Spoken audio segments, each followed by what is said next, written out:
നമസ്കാരം, ജന്മഭൂമിയിലേക്ക് സ്വാഗതം. തിഹാർ ജയിലിൽ കേജ്രിവാളിനെ കൊലപ്പെടുത്താൻ കേന്ദ്ര സർക്കാർ ശ്രമിച്ചു എന്ന ആരോപണങ്ങളുടെ സത്യാവസ്ഥ വെളിപ്പെടുത്തി കേന്ദ്രമന്ത്രി അമിത് ഷാ. തിഹാർ ജയിലിൽ വെച്ചാണ് കേജ്രിവാളിനെ കൊല്ലാൻ ശ്രമിച്ചു എന്നവർ ആരോപണം ഉന്നയിക്കുന്നത്. ഈ തിഹാർ ജയിൽ ഡൽഹി സംസ്ഥാനത്തിന്റെ നിയന്ത്രണത്തിലാണ് വരുന്നത്. ജയിൽ അധികൃതർ റിപ്പോർട്ട് ചെയ്യേണ്ടത് ഡൽഹി സർക്കാരിനോടാണ്. അപ്പോൾ നിങ്ങൾ തന്നെ നിങ്ങളെ കൊല്ലാൻ ശ്രമിച്ചു എന്നാണോ പറയുന്നത്? അമിത് ഷാ തുറന്നടിച്ചു. ഡൽഹി മദ്യനയ അഴിമതി കേസിൽ ആഴ്ചകളായി തിഹാർ ജയിലിൽ കിടക്കുകയാണ് കേജ്രിവാൾ. എന്നാൽ അടുത്തിടെ വളരെ വിചിത്രമായ ആരോപണങ്ങളാണ് അരവിന്ദ് കേജ്രിവാൾ കേന്ദ്ര സർക്കാരിനെതിരെ നടത്തുന്നത്. അതിലൊന്ന്, പ്രമേഹ രോഗിയായ തന്നെ ഇൻസുലിൻ നൽകാതെ ജയിൽ അധികൃതർ കൊലപ്പെടുത്തുവാൻ ശ്രമിക്കുന്നു എന്ന വാദം.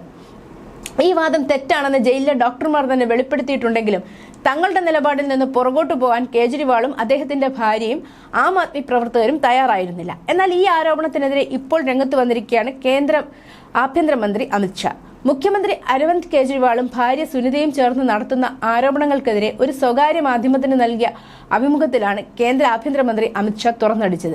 ജയിലിൽ വെച്ച് കേജ്രിവാളിനെ കൊല്ലാൻ കേന്ദ്ര സർക്കാർ ഗൂഢാലോചന നടത്തുന്നുണ്ടെന്ന ആരോപണത്തിനെതിരായാണ് അമിത് ഷായുടെ മറുപടി. കേജ്രിവാൾ തടവിൽ കഴിയുന്നത് തിഹാർ ജയിൽ ഡൽഹി സർക്കാരിന് കീഴിലാണ് വരുന്നതെന്നും അവിടുത്തെ മുഖ്യമന്ത്രിയാണ് കേജ്രിവാളെന്നും അമിത് ഷാ ഓർമ്മിപ്പിച്ചു. നോക്കൂ, ഡൽഹി സർക്കാരിന് കീഴിലാണ് തിഹാർ ജയിൽ, ഡൽഹിയുടെ മുഖ്യമന്ത്രിയാണ് കേജ്രിവാൾ.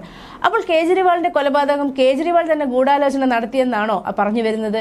ജയിൽ അധികൃതർ റിപ്പോർട്ട് ചെയ്യുന്നത് ഡൽഹി സർക്കാരിനാണ്. ഇതിൽ കേന്ദ്ര സർക്കാരിന് യാതൊരു ഇടപെടലുമില്ല. അതേസമയം കേജ്രിവാളിന്റെ അറസ്റ്റ് നടന്ന സമയത്തെക്കുറിച്ച് സുപ്രീം കോടതി ഉന്നയിച്ച ചോദ്യങ്ങൾക്ക് എൻഫോഴ്സ്മെന്റ് ഡയറക്ടറേറ്റ് തന്നെ ഉത്തരം നൽകിയതാണ്. ED അയച്ച ആദ്യ നോട്ടീസ് പ്രകാരം കേജ്രിവാൾ ഹാജരായിരുന്നെങ്കിൽ തെരഞ്ഞെടുപ്പിന് 6 മാസം മുമ്പേ ഡൽഹി മുഖ്യമന്ത്രി അറസ്റ്റിലാകുമായിരുന്നു. സമൻസുകൾ നിരസിച്ച് ഹാജരാകാതെ വൈകിപ്പിച്ച് ഇലക്ഷൻ സമയം വരെ എത്തിച്ചത് കേജ്രിവാൾ തന്നെയാണെന്നും അമിത് ഷാ പറഞ്ഞു. ഡൽഹി മദ്യനയ കുംഭകോണവുമായി ബന്ധപ്പെട്ടായിരുന്നു ആം ആദ്മി നേതാവ് കേജ്രിവാൾ അറസ്റ്റിലായത്. തുടർന്ന് ജാമ്യം നിരസിക്കപ്പെട്ടതോടെ തിഹാർ ജയിലിൽ ജുഡീഷ്യൽ കസ്റ്റഡിയിൽ കഴിയുകയാണ് കേജ്രിവാൾ.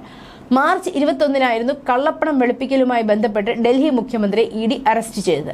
മദ്യനയ രൂപീകരണവുമായി ബന്ധപ്പെട്ട് ഗൂഢാലോചന നടത്തിയെന്നും കൈക്കൂലിയായി ലഭിച്ച കോടിക്കണക്കിന് രൂപ ഗോവയിലെ തെരഞ്ഞെടുപ്പ് പ്രചാരണത്തിനായി ആം ആദ്മി ചെലവഴിച്ചെന്നുമാണ് EDയുടെ കണ്ടെത്തൽ. News desk, Janmabhumi.